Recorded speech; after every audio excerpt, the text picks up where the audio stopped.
Namaste and welcome to the Essence of Knowledge weekly meeting. This meeting is a part of the Essence of Knowledge program, which is a free and online program for the seekers of the path of knowledge. The purpose of this meeting is questions and answers, clearing of doubts, helping in verification of the teachings, and oral tests. So today we are going to start with a test of Nana. Pranam Gurudev, thank you so much for paving this path to remove our ignorance and mentoring us on this path which leads towards light from darkness, the path towards our true essence and eternal truth.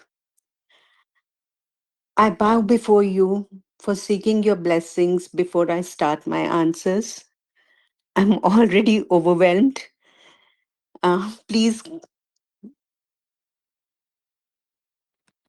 this path does not give anything give us anything but takes away true or false. Yes, it's true.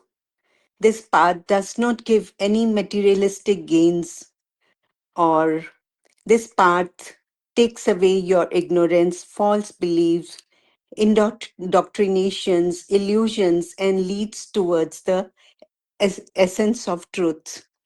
You get to know about your true essence by removing your ignorance, and you walk towards self realization and essence. Number 2, is knowledge temporary? Is knowledge temporary? Yes, knowledge of forms and phenomena is temporary because it changes with new experiences. Every minute there is a change in the form of knowledge, and new knowledge arrives and the old knowledge vanishes, and only the knowledge of self knowledge is permanent. The essence is permanent and knowledge of self is permanent as it reveals the unchanging truth. That is only the final knowledge, and that is not temporary. Rest all the knowledge is temporary. Number 3, if truth is subjective, how can one reach the ultimate truth? Number 3, if truth is subjective, how can one reach the ultimate truth? Ultimate truth is one arrives at ultimate truth by transcending subjective perceptions through self inquiry, direct experience, and critical thinking. A non dual experiencer is beyond subjectivity. Number 4, unknown is realization that I do not know anything. Unknowing is the realization that I do not know anything, true or false. Unknowing is realization of the illusionary, and once you have gained all the knowledge, you have removed all the ignorance, you arrive at unknowable, and you understand there is nothing beyond this to know, and you have known what has to be known, and you have reached at the place which is unknowable. Number 5, the knower knows everything, true or false. The knower only knows the present moment. Knowledge of everything else is conceptual and incomplete. Um, Knower is one with the knowing, and knowing and knower are not separate.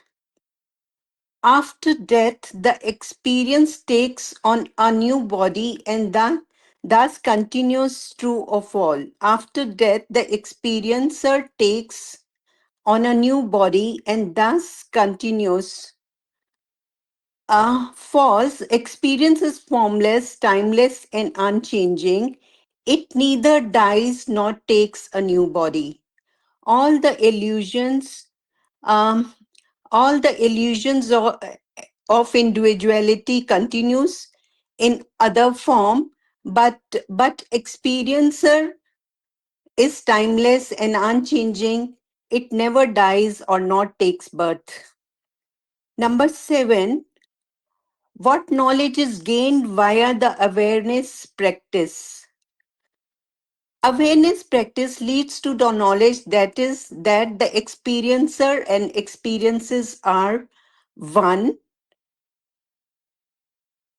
and by experience and experiences are one, and with awareness we arrive at our true essence, and which is unchanging, and existence is one.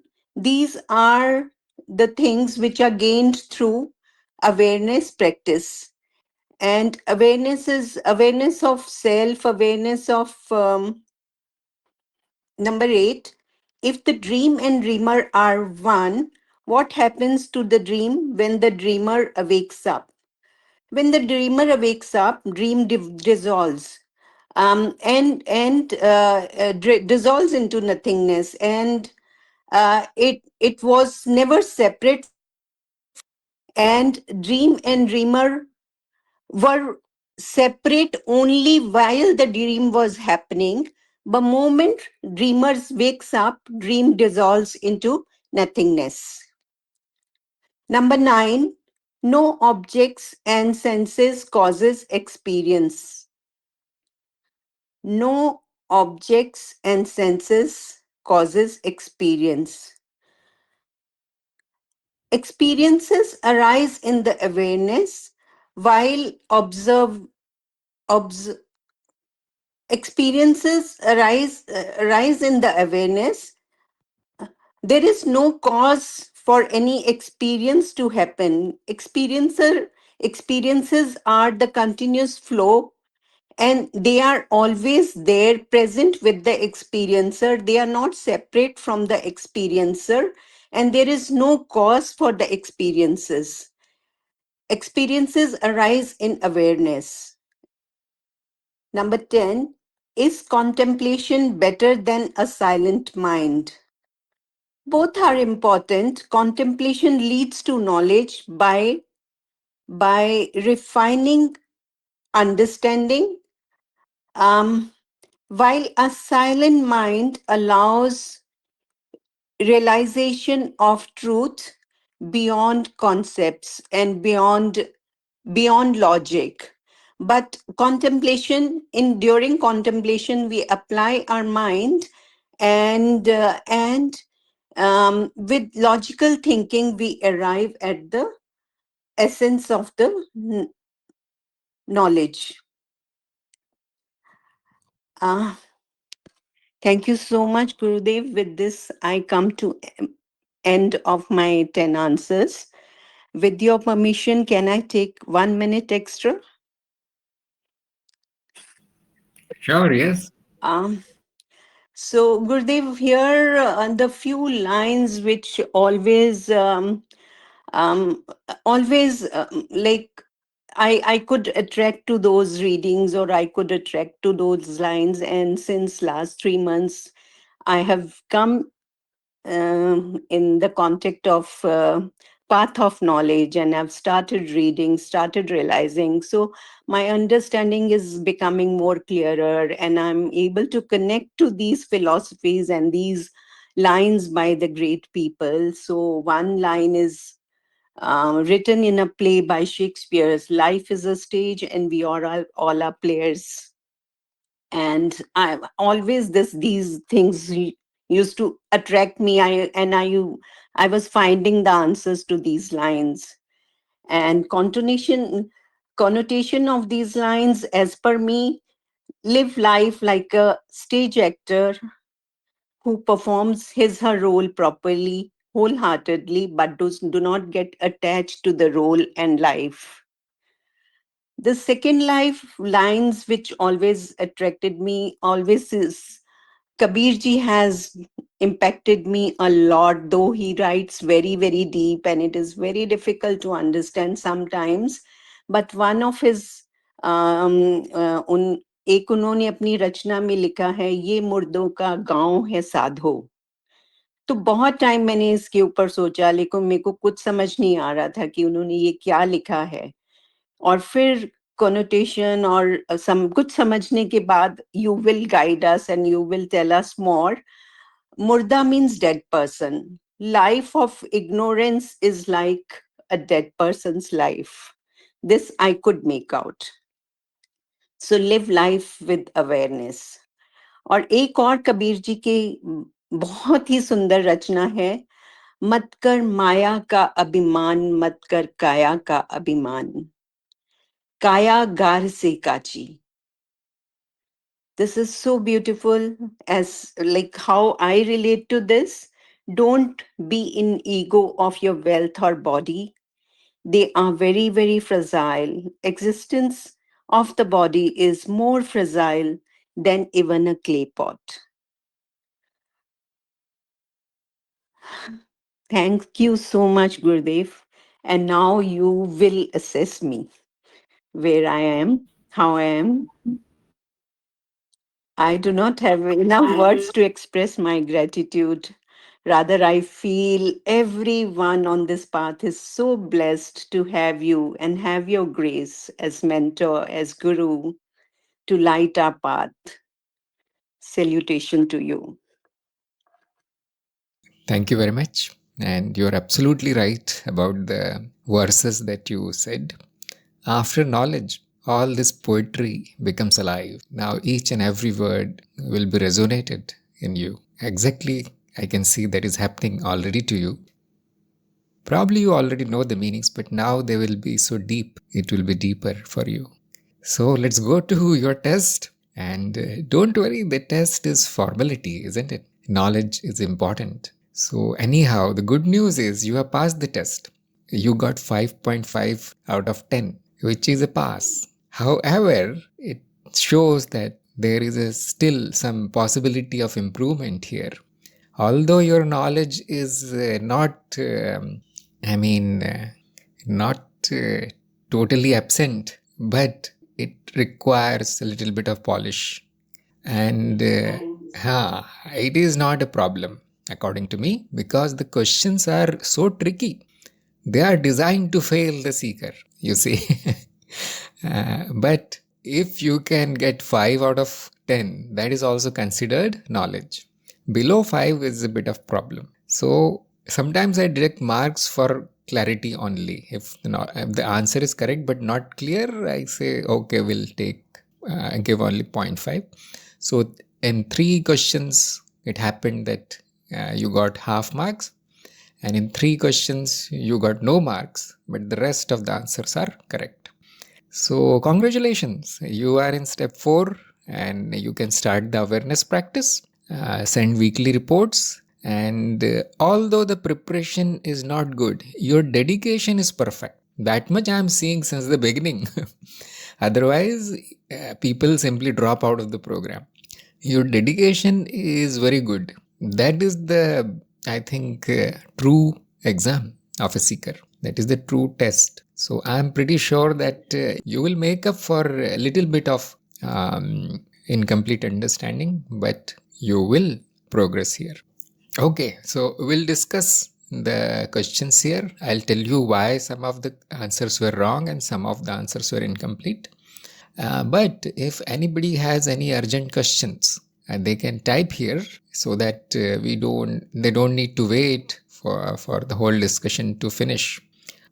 And I'll take their questions as and when they come up. So, first question for Nana was, the path of knowledge does not give us anything but takes away, true or false? Her answer was correct. The answer is true. It does not give us anything. Like she said, it is a journey to the essence, right? Finding the essence means removing the unnecessary, which is covering up the essence. Whenever you purify something, you do not add things into it. You remove things so that the pure or the essence remains. So the path of knowledge aims to take you to your essence, which is incidentally, and it is a miracle, it is the essence of everything. The whole existence has the same essence. So we get to know not only our essence, we get to know everything in one attempt. It happens. So it takes away. It is a purification of blind beliefs, and etc. etc. Whatever got accumulated, that is all is removed. Number two, is knowledge temporary? And her answer was wrong. And I know this is a very controversial question. Controversial. As you know, according to our program, all answers are in the context of our program only. We should not call everything is absolutely wrong or right. So don't worry. Here you got no marks. But knowledge is temporary. No knowledge is permanent.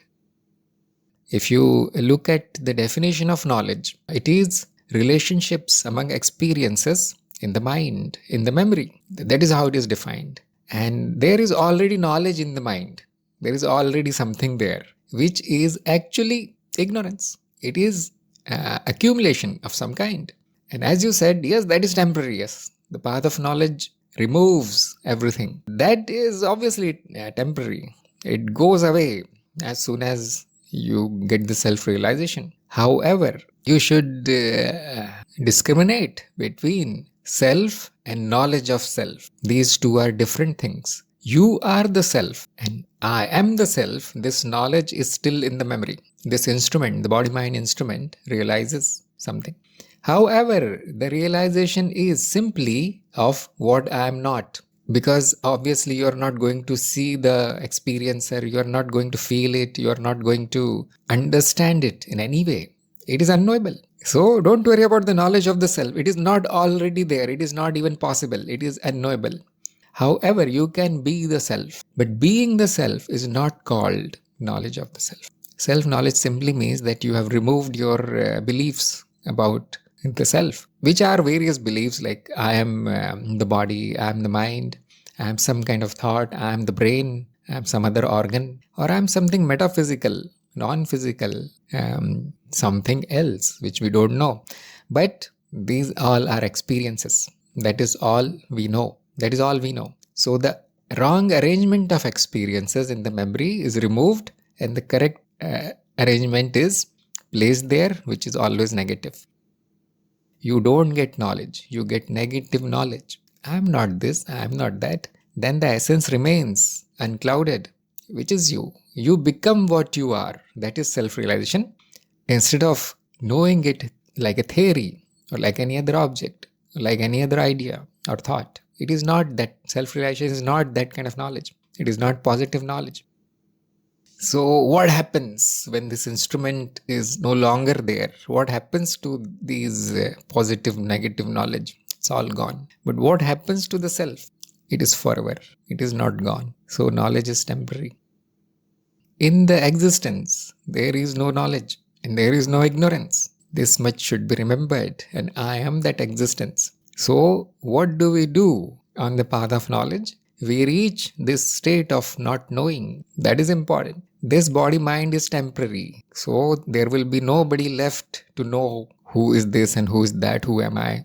Nobody will be left. However, that which is known is left because that is all there is. So think about it. And the person has the knowledge or the seeker gets the knowledge. Although it is not knowledge, it is removal of ignorance only. You come to in the pure state, but ultimately nothing remains. No positive knowledge, no negative knowledge, no who am I, nothing. You be what you are. Like I said, there are some unpolished things in your knowledge. You need to meditate more, you need to contemplate more, and see why this answer was wrong. What is knowledge? Where it is stored? What happens to the creature? Suppose the seeker who knows everything, who am I and all that, he is the Brahman, and something hits his head and all memory is lost. Body is there, mind is there, and the self is there, which is the experiencer, and the existence is there. Everything is there. Only the memory is gone. That means there is no knowledge now. That knowledge of who I was is lost. So knowledge is temporary because it comes and goes. Remember, you had no knowledge before who you are. Now you have the knowledge. That means some change has happened. So knowledge is also illusory. Ultimately, there is nothing to know. That is freedom. Freedom from knowledge, freedom from ignorance. Okay, so Anurakta is saying, as you say, path of knowledge doesn't give us anything, but it gives self-realization. Don't you think that self-realization is very precious? What can be more precious than that? Yes, exactly. It is precious, especially if your life goal is this, to know what you are. There is nothing worth knowing in this whole universe. Self-realization, just like I said, is realizing that I was mistaken. I thought that I am a form. I thought that I am a human. Forgetting my divine nature, I forgot it. That is realization. Coming back to what you are. Coming home. So it is precious, yes. However, nothing is gained. You become what you are. That net gain is zero. Actually, you were in minus. You moved away from your true nature somehow, and got lost in the world of names and forms. It came back, that negative became zero. Nothing more will be obtained in self-realization. So that becoming zero is very precious, because that nothing, that emptiness is everything. It is actually everything. It is the whole existence which you are. So what can be more precious than the whole existence? Nothing. So the path of knowledge gives you that which you lost. It does not give you that which you don't have already. That makes it even more important, isn't it? Whatever you can gain can be lost again. But whatever you are cannot be taken away from you. How important this is. To know this is important. To be what you are is important, not to memorize each and every kind of knowledge there is in the world. It is useless. This is precious. To become what you are is precious. In fact, the seeker does not become anything. The seeker does not become Brahman or the existence. The existence realizes what it is through the instrument of the seeker, because there is no seeker.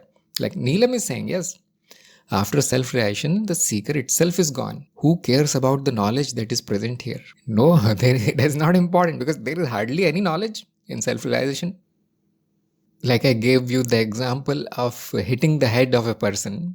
Yes, the self-realization will be gone. He will not know who he is, but he will also not assume that I am the body. Have you seen this in little children? They do not know that they are a body.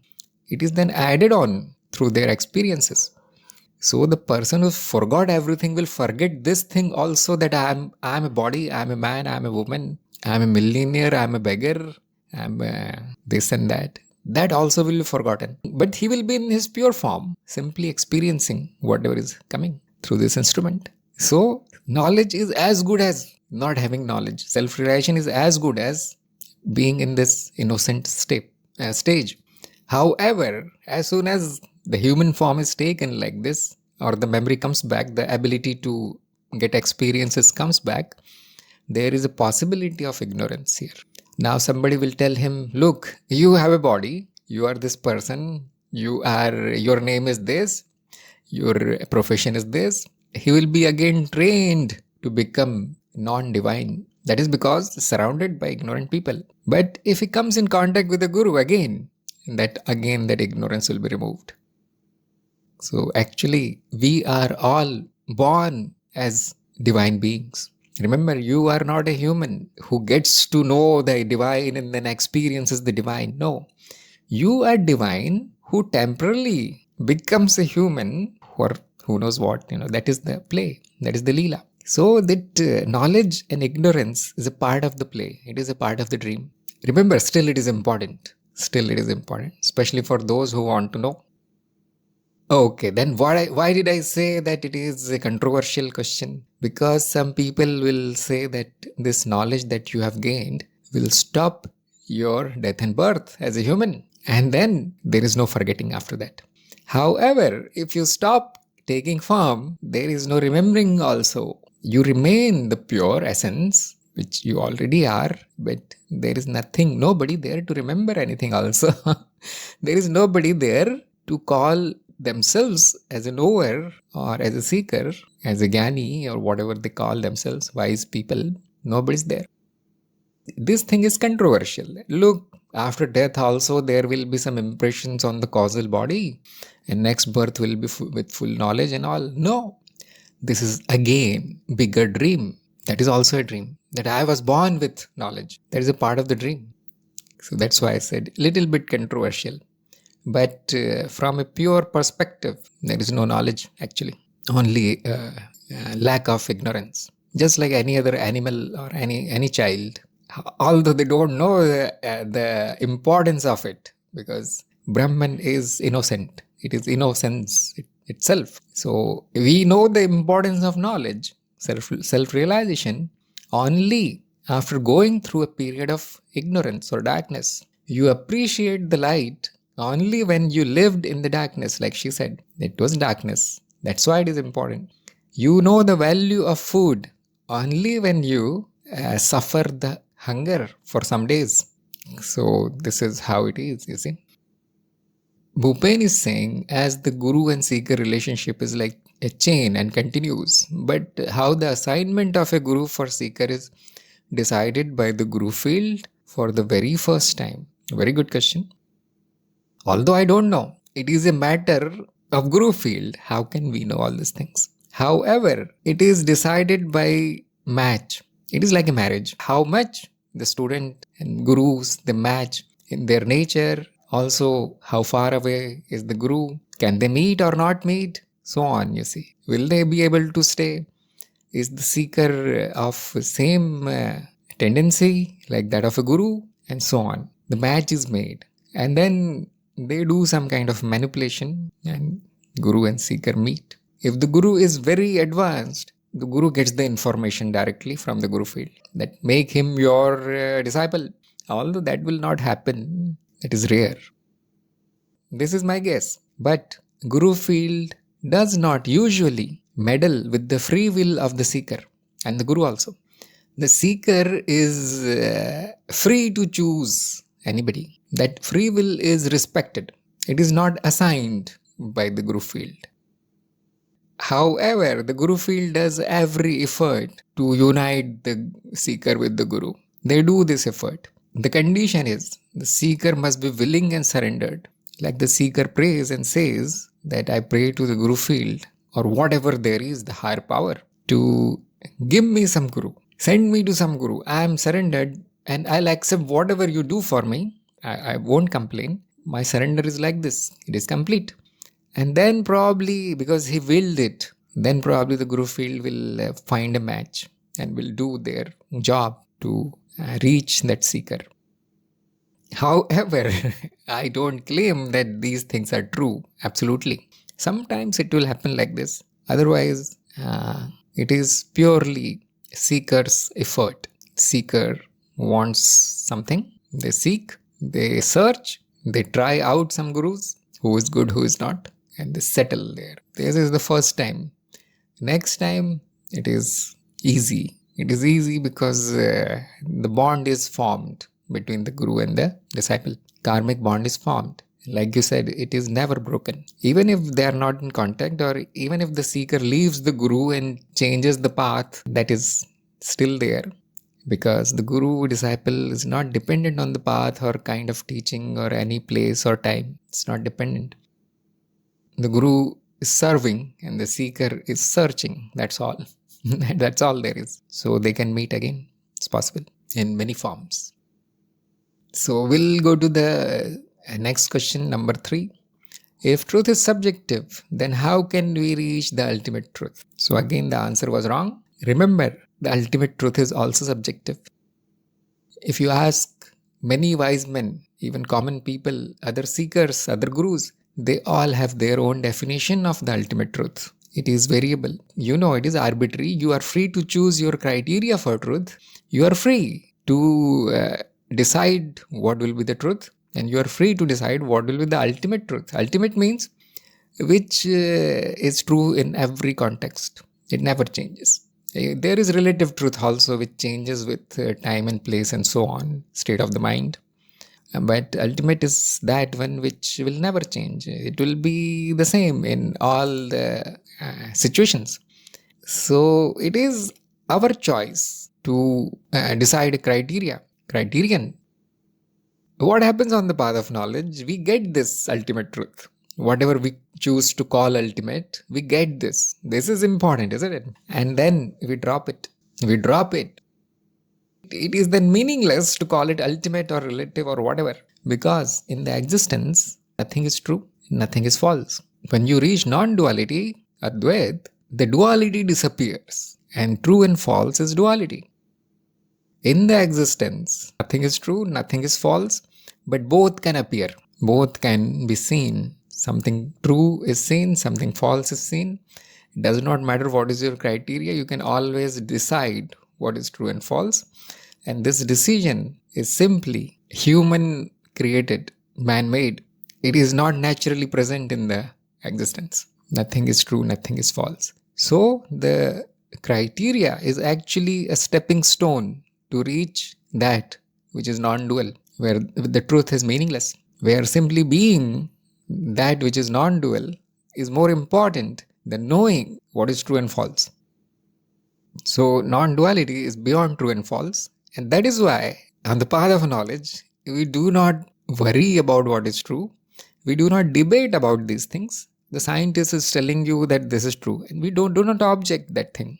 Somebody else on some other path is telling, no, this is not true, that is true. And we don't mind because you see, it is not important. Being what you are is more important. And then all the duality is created by the mind. It divides existence into true and false. So whatever the mind has done, path of knowledge undoes it. We undo that division. Now nothing is true, nothing is false. It is meaningless. So we start with some criteria. It is subjective, yes. And I think it is very effective. That criteria is so powerful. It is so strong that in one day you reach the ultimate. We can choose some other criteria and then we'll keep searching. We'll never reach the ultimate. So it is important, but it is not really there. When you want to know your essence, your true nature, then we select something which takes us to the true nature, which prevents us in getting lost in changing phenomena, so that we arrive at the essence. That is its importance. It is like a stepping stone. When that is crossed, you drop the concept of true and false. It is useless. Number 4, unknowing is the realization that I do not know anything, true or false. She got half mark here because she tried. That is partially correct answer. However, the person in the state of unknowing, or the seeker who has reached the unknowable, will never say that I do not know anything. Sometimes they can, in poetic way, they can say that I know only one thing, that I do not know anything. They will say like this. Actually, what they say is that there is nothing to know. Nothing remains to know. That's what they will say. Sometimes they will say, I know everything. It is possible. When you know yourself, I know you know everything. And when you ask, what is everything? Emptiness. That's what I know. This is the whole knowledge, they will say. So, unknowing is the stage where you know so much, or you remove so much ignorance, that nothing remains to know. What is that? Where there is nothing to know. That is your true nature. The experiencer, or the existence, or the emptiness within finite potential. That is the Brahman. Number 5, the knower knows everything, true or false. Again, she got half marks because she said the knower becomes the known and there is only knowing and so on. It's a beautiful answer, very good answer. So the answer here depends on the definition of the knower. If you look carefully, we are not saying experiencer. There is a difference between knower and experiencer. In Sanskrit, Jnani and the Sakshi. The knower is a person. That is the definition of the knower, not the experiencer. Knowledge and experience are different things. So what happens is the knower is dissolved. Yes, like Neelam said, knower who claims to know something is seen as false. There is nobody here. There is nobody. So there is no question of claiming that I know everything. I am not here. This, if you want to call it knowledge, yes, that is knowledge. Although it is meaningless. It is same as saying that I am not is same as saying I am whole. Because on a plain sheet of paper, if you draw a circle and the circle says I am this circle, nothing else outside me is me. But if you remove the boundary, then whole remains. It is not that nothing remains, whole paper remains. Only the boundary is gone, and the one who was saying I am this circle is also gone with that. If there is a little bit of intelligence and ability to speak in the circle, if that remains somehow, the circle will say, I am everything. I am the whole existence. I am whole and complete, the circle will say. With its invisible boundary now, it cannot see the boundary now. So the knower is gone. Nobody knows anything. Yes, but everything has become as it is. Everything came in its true form, finally. Still, I gave her half mark because some people can translate the knower as the experiencer. But according to our program, experiencer knows nothing. Experiencer is without qualities. It has no knowledge and also no ignorance. Nirgun. And that is why I said Naina needs to go deeper.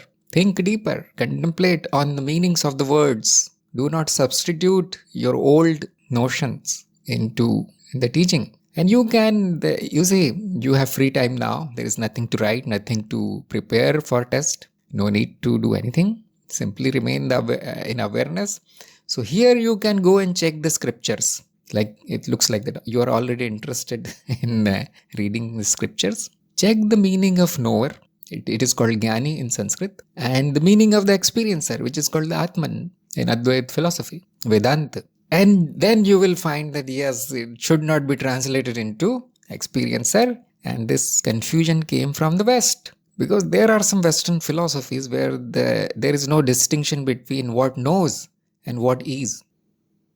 Remember, the knowledge comes and goes. It is only ignorance. There is no knowledge really. There is no knower also. The knower is simply a product of the knowledge. I am this knower. I am this body. I am this person. What is this? Not knowledge. It is ignorance. So, my recommendation is learn the definitions of the words. Precise. Never use any other word. If you are very sure that no, this word should mean something which I know, you can double check the scriptures. Although I am not saying this is useful. It is not useful. It is not useful. Still, some people are interested in this kind of academic exercise. Who called this by what name? In which scripture? In century BC, before Buddha, before the, you see. Some people, they are very, very curious, energetic. However, ordinary seeker is happy with whatever the teachings are given in any form, any word. Remember, all these words will change with the path, with time, with place. Like I said, it came from the West. And with Guru also. If you talk to somebody else, they will tell you a totally different definition of knower. Who knows? So it is very important to define things first. They are very specific to the teacher and the path. And I'm not saying that you forget your old knowledge, no. But in this context, knower is different in our program. Probably somewhere else it is something else. However, the poetic statement is correct that whatever it is, experiencer, knower, seer, observer, whatever you see, it dissolves. That is right. Number 6, after death, the experiencer takes on new body and thus continues, true or false? Absolutely correct answer. I mean, she was not even hesitating to answer this. She directly said, no, false. Yes, this statement is false. Experiencer has no body, has no birth, no death, and it already continues. It is everywhere at the same time, eternally. It does not need to do anything to be what it is. That is what you are. So this question comes from this belief that experiencer is something which is connected to the body, related to the body. It dies, then another body is taken. No, that is not the experiencer. Probably that is something else. That is a topic of illusion now. What happens in the illusion? Death and birth, that happens in the illusion. Bodies appear in the illusion as illusory experiences. So there can be something, you see, everything is possible in the illusion. So there can be some remains of the body or whatever this body mind instrument is, and that takes birth. We also call it memory or the causal body. However, that is outside the essential knowledge. That comes in the science part or the occult or tantric part, study of the illusion, the greater illusion. Full marks. Okay, number 7, what knowledge is gained via the awareness practice? The answer was wrong. Who will tell me? Why was her answer wrong? She said some knowledge is gained via the awareness practice. What's wrong in this answer? Neelam is saying awareness practice is not valid means of knowledge. You are half right. I can give you half mark for this. Anurikta is saying no knowledge is gained via awareness practice. Correct. Anurikta got full marks. You see. Although Neelam is talking about the means of knowledge, because knowledge is gained via valid means of knowledge and awareness is not listed there. However, it is not a means of any knowledge at all. It is a practice. What is the definition of awareness? That's why I'm recommending you go through the definitions of all the words. Awareness means knowledge that I am the experiencer, knowledge that the world is an illusion and the body is an illusion and so on, you see. Awareness is being in knowledge. If there is no knowledge, you cannot even talk about awareness. Awareness is the result of knowledge. It is not a means to get something. Nothing will be gained in awareness practice. Awareness practice will happen because you have knowledge. Otherwise, what will you remember? Where is the remembrance? What are you aware of if there is no knowledge? So now you can understand, and people present in the meeting can understand why going through the exam is important, why it is important, why this test is a part of our program. Why don't I simply tell you everything in one day? Because of this. Then I saying knowledge is gained via direct experience and logic. Yes. Once you got the direct experience, once the logic agrees, the intellect says nothing is wrong, pass, approved. Like they approve your loan, they check everything. Yes, he will be able to pay back the loan and then approve the loan. Yes. Then the payback starts. Then the bank starts gaining the fruits. They start earning. Same way, you get the experience, you verify it with the help of your guru, verify it. And then the payback time. Now you can enjoy the fruits of knowledge. That is awareness practice. It is a practice. Practice is not to gain knowledge. Practice is to stay in knowledge. Awareness helps to remain in knowledge. Its job is not to prove something, not to show something, not to show you the truth. You already know. It is assumed that you already know it. That's why you are able to be in awareness. Those who don't get the knowledge, they cannot do the awareness practice. Secondly, those who listen to what is knowledge, listen to the lectures, but do not verify it. They do not make it their own. Make it yours, isn't it? They do not make it their own. They also cannot do the awareness practice. I come to know that. Sometimes they pass the exam also, but during the practice, strange things happen. That is the real test, isn't it? Are you able to remain in awareness? That is the real test of your knowledge. If there is no knowledge, how can you even practice anything? If you don't know how to drive, how can you drive? Knowledge comes first, driving comes second. That is why step number 3 is so important. Here you are learning to drive. Then for 3 months in the step number 4, you drive on a road with no traffic. You see, you are under protection of the guru. Even if you make mistakes there, you don't understand the awareness, no problem. The guru will do the steering correction, you see, brakes and accelerator. He will show you. After that, after the program is over, you need to drive in busy traffic on a highway. That is how it is. It starts with knowledge. So my recommendation is before you start the awareness practice, make sure that you know what it is. What is this practice? Although the videos in step number 4 will help you. They clarify what is awareness practice. But there is a video in step number 2 about the awareness also. Again, go through that. Number 8. If the dream and the dreamer are one, what happens to the dream when the dreamer wakes up? Here she got half mark. And this is similar to the knower part, isn't it? Before you answer these kind of questions, which are somewhat poetic, you need to define the words. So what is the meaning of dream here? What is the meaning of dreamer here? You need to explain that first, and then you can worry about what happens when the dreamer wakes up.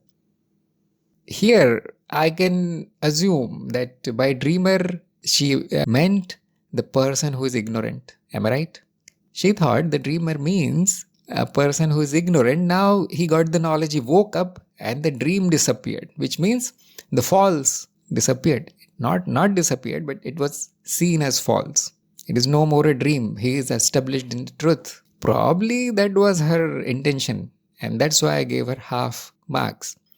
But again, let's go back to our program where the dream and dreamer are defined properly. I'm not saying precisely because these are poetic words, you see. We call the experience as dream and the experiencer as dreamer. Dream and dreamer are one. That was told in the program. Now the question is asking, okay, you are saying they are one, but dreamer can wake up. Now there is the ignorance. The dreamer is already awake.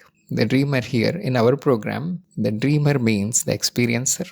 Otherwise, we'll never say dream and dreamer are one. The dream, if you call it ignorance, and dreamer, if you call it the seeker of truth, is seeker of truth one with the ignorance? No. That is meaningless statement. So the question itself gives you a hint about the meaning of the words dream and the dreamer. And if you have heard the program patiently, if you heard the teachings, then it will be very, very clear. Dream and the dreamer are one. But the idea of dreamer waking up is completely imaginary. It is like extending the metaphor incorrectly. You cannot extend the metaphor into waking up scenario. That's all there is. There is dream, there is dreamer. Nobody is dreaming because the experiencer is not a person. It is not something which dreams. It is not a thing. That's why we say dream and the dreamer are one. Otherwise, the dreamer will become something different, separate. So the other part of the question is totally imaginary and wrong. What happens to the dream when the dreamer wakes up? That is probably a result of not understanding the meaning of the statement that they are one. Nobody wakes up. The one who claims that I woke up is actually false. It is called the ego or the individual. That is false. Nobody can claim that I was asleep and I woke up. No. You were always the experiencer. There is simply a realization that I mistook something else as myself. That's all you can call that waking up. But the dream will continue. Why? The dream is also you. Although it will be seen as a dream instead of seeing it as something true. And my essence will be seen as truth, not as something which never existed. Remember, for a person in ignorance, the experiencer is not there.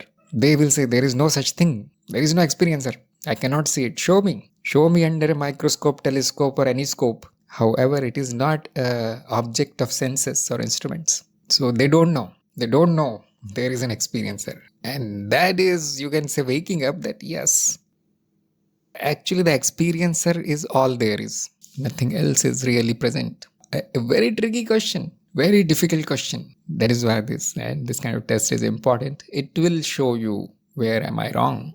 It is not an attempt to discourage seekers from completing the program. It is an attempt to show them where some work needs to be done, how their sadhana is lacking. Do they need to hear everything? Do they need to understand more? Yes, that is what this test will show you.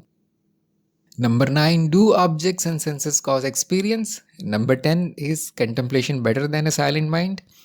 Both answers were correct. Both answers totally correct, full marks. So I'll just say one line here that her answer that experience has no cause. That is perfectly okay, correct answer. Objects are a result of sensory processes. There are no objects also. There are no objects. Whatever is seen as an illusion of objects. And we blame senses for them, but no, the senses simply organize the illusion. They simply organize the experience, make it a little bit limited and meaningful. Meaningful for survival. Senses help in survival, not in knowledge. They do not show us the truth. And yes, they do not cause anything. Senses are another kind of illusion. They are other objects only. So experience is fundamental. Then all these processes and organs, they are explanations of what is happening. They are not the truth. Number 10 is you can say subjective kind of question. Some people will say, I prefer silent mind. I don't want to contemplate. There are some people who are trying to silence the mind by hook or crook. And some people will say contemplation is most important because that gives us knowledge. However, Nana said both are important, and that's why full marks. Both are important, but there can be differences in opinion. What is more important, what is more necessary. So when the contemplation is finished, when you have a smile on your face that finally it is proven beyond doubt, I know, then there is no need to contemplate more than silent. Silent mind is preferable. What are you going to think about now? Okay, think about something more like implications of this, practical uses of this, and how to teach others, and so on. You see. After that, no need to contemplate more. Be silent. Enjoy the silence, the peace, the bliss. That's why you did the contemplation and all this program and all this path of knowledge. Enjoy. If the contemplation happens, no problem at all. The background is always bliss. The background is always peace. So what is better, what is not, is an issue that is faced by newcomers, not by seasoned practitioners. They do whatever is necessary. Both. You need not throw one away, you see. Use whatever is necessary. So this completes all the questions. If there are any more questions, let me know. Hopefully these answers and questions are also benefiting other people who are still in step 3 or whoever. Also who have crossed the step 4. It's always good to do this kind of Q&A to keep your knowledge sharp and active. Like a sharp knife, you see, discrimination, so that you are not again attacked by ignorance. Neelam is saying, got some profound wisdom. Very good. That's what I said, you see. And every time I write these questions and every time I explain the answers, it looks like that I am also a newcomer. Sometimes I confuse, sometimes I don't know what is the answer. Anyway, this is a good exercise. So we have a whole website, or you can say tool, where all these questions are given. The Path of Knowledge quiz, Q&A, which is like multi-choice question answer, where all these questions are stored which were asked in previous exams. So it is, whenever you are free, you can go through that. And since you need to do daily contemplations, you can get and the fuel for it, food for thought, food for mind from that place, quiz. And we are also sending one question every day in the morning that is sent by the Gunik, and you can use it as a contemplation exercise. It is very helpful. Do I need to do it whole for my whole life? No, it is optional. It is optional, those who are interested. But yes, you will need to do it for at least, 12 weeks. And that is simply to motivate you to make it your habit, to sharpen your discrimination. That's all. It is a practice. After that, it is your wish. So here we are going to conclude today's meeting. And once again, congratulations to Nana. Keep in mind my suggestions. You will surely progress. Thank you everybody for participating in today's meeting. I'll see you next time. Namaste.